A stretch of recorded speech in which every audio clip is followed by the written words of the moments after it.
Good morning friends. Karmayogin அருளமுதம் second chapter அமுத ஊற்றலும் அழைப்பு தொடர்ச்சி.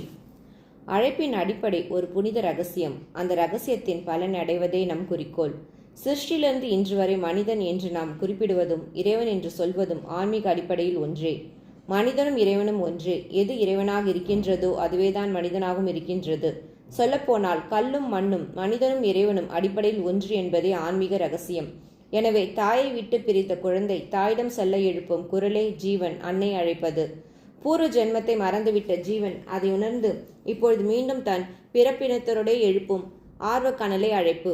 உடலிலிருந்து விடுபட்ட ஜீவன் எழுப்பும் குரல் வலுவடையும் பொழுது ஆரிஜின், ஆதியிலிருந்து வரும் பதில் ஜீவனுக்கு பிறப்பிலிருந்து மோட்சம் அளித்து தன்னுள் ஏற்றுக்கொள்ளும்.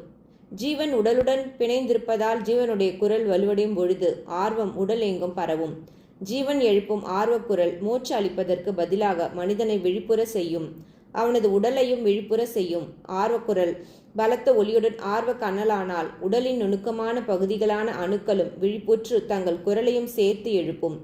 பரந்து விரிந்த குரல் நுணுக்கமான மூளைகளிலும் பரவிய பின் ஜீவன் விழிப்புற்று தன் ஜடத்தன்மையை இழந்து சிருஷ்டியின் ஆரம்பத்தில் தனக்குரிய ஆன்மீக பொலிவு பெற்று ஆரிஜின் ஆதியுடன் இரண்ட கலக்கும். யோகத்தின் லட்சியமான திருவுரு மாற்றத்தை அவசியமான முதற்கட்டம் இரண்ட கலத்தல்.